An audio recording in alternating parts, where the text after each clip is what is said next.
Hello, sisters and brothers. We're making this video today to explain and demonstrate the protocol and guidelines that we will be using to restart Sunday worship this Sunday, June 14th. As a pastor, I'm responsible for your spiritual growth, your spiritual well-being, your spiritual health. Normally, no pastor's responsible for your physical health. We don't have that authority or power. Until now, I am responsible for your health.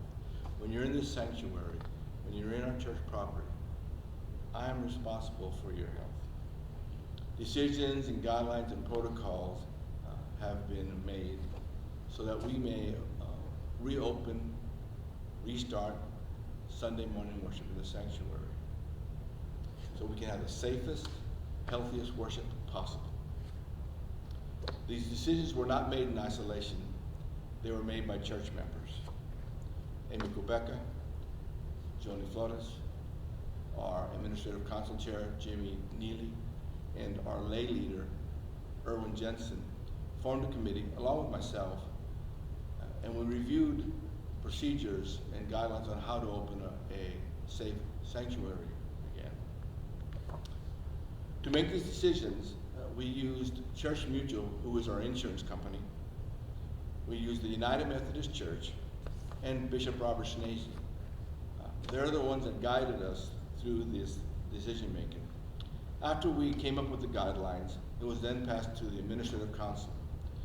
The Administrative Council voted unanimously to use these guidelines and protocols for our worship. So here they are. Please, upon entering the sanctuary, bring a face mask and put it on. If you don't have a face mask, we have one here provided by the church as you enter. Please remember to maintain social distancing, 6 feet or more. To greet someone, simply put your hands together and bow. Put your hand on your heart. Hug somebody from afar. Give the Vulcan sign, which is one of my favorites, or just wave. As you come in, after you put your mask on or you have your mask on, your temperature will be measured. Mary Berry has graciously agreed to do this for us. It's to be a touchless thermometer. Sit in the available pews. Some of the pews have been blocked off or taped off. Every other pew is available for us to use. Ushers will help guide you into the sanctuary and exit the sanctuary. You know, I feel uncomfortable about placing these guidelines and rules for worship. It just doesn't feel right. One thing that made me feel a little more comfortable, just this afternoon, I was talking to a member from another congregation, and they are following, and they have been following this guideline for the past 3 weeks, the very same ones that we're using today.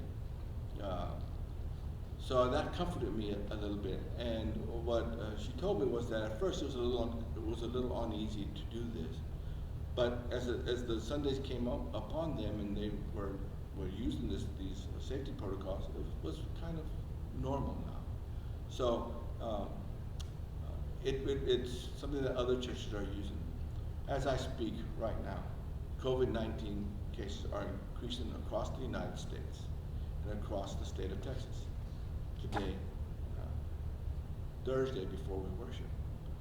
There are no vaccines that prevent this illness. There are no drugs that will help us stop this illness. There are some experimental drugs and experimental vaccines, but we don't know what's working. There's no known medication for vaccines or to stop the symptoms of this drug. We have one defense and only one defense only. That is wearing face masks and social distancing. Research has shown that face masks work, and we're going to take a little bit of a break, and I'm going to show you a illustration on how they work. Please look at this graphic. If a COVID-19 infected person is with a healthy person and no masks are worn, the risk is high that they can pass on the virus. If the healthy person wears a mask and the COVID-19 infected person does not wear a mask, it is moderately high that virus can be passed on. If the COVID-19 individual wears a mask and a healthy person does not wear a mask, that risk is lower. If both the COVID-19 infected person and the healthy person wear a mask, it's very low that the virus can be passed on.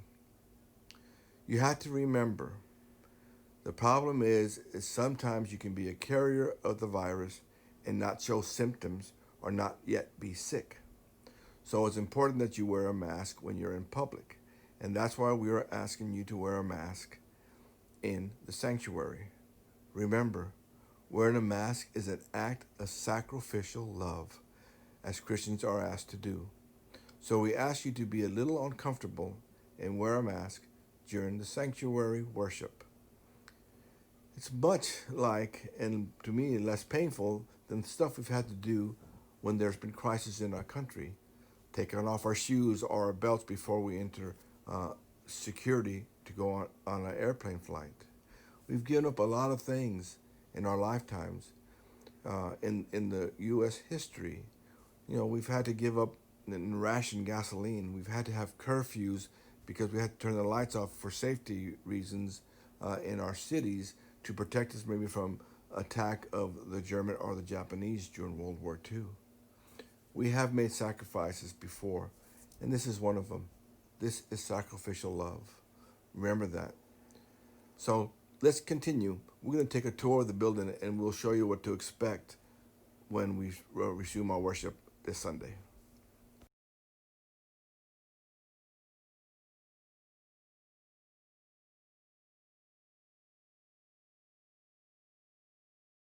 Before I show you the entry protocol, I want to talk a little bit about the bathrooms. Bathrooms are confined spaces, and that's where droplets can remain and somebody can contract the virus. So what we've done to eliminate that, to help eliminate that, we've divided men's restroom. This will be the women's, and the men's will be outside. Take a look. We ask that the door remain open until you're ready to use it, and close the bathroom door.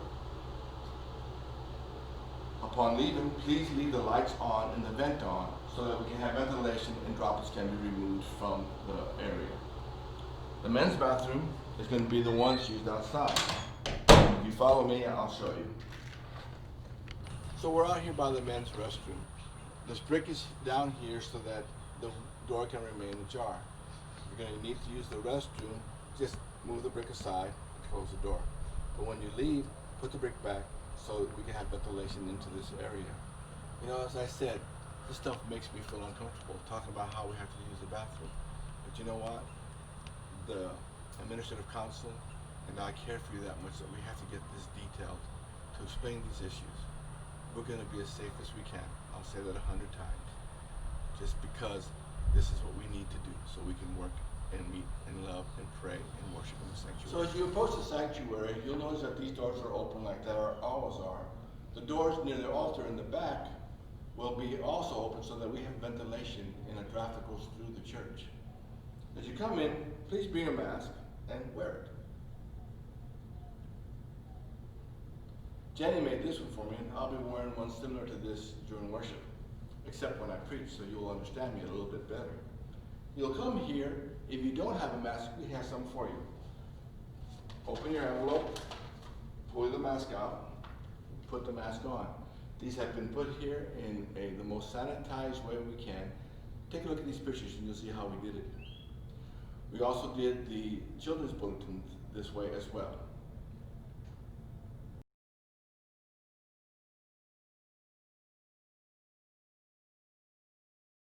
As you enter the Northeast, you'll find out there's hand sanitizer station.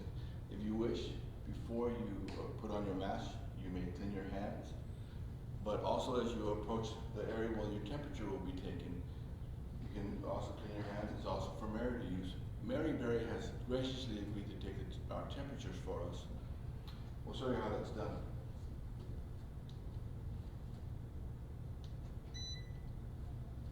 That easy. It's a touchless thermometer. This, by the way, is not Mary Berry.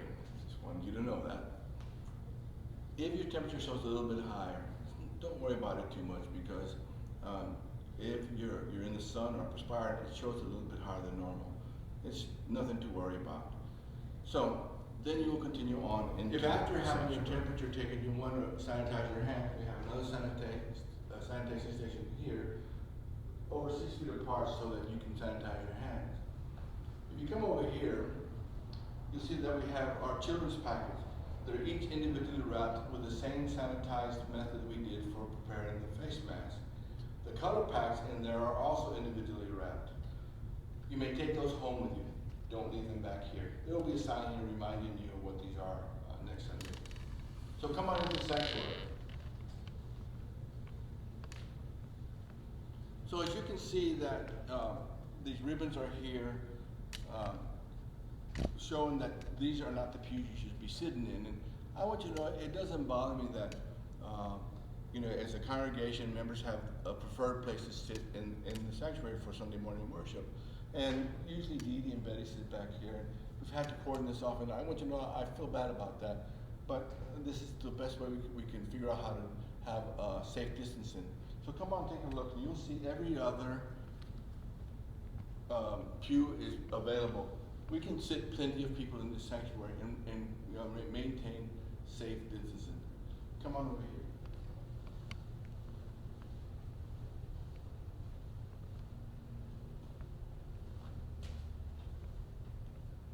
So I hope you can see this blue tape right here. 2 to 3 people can sit right here.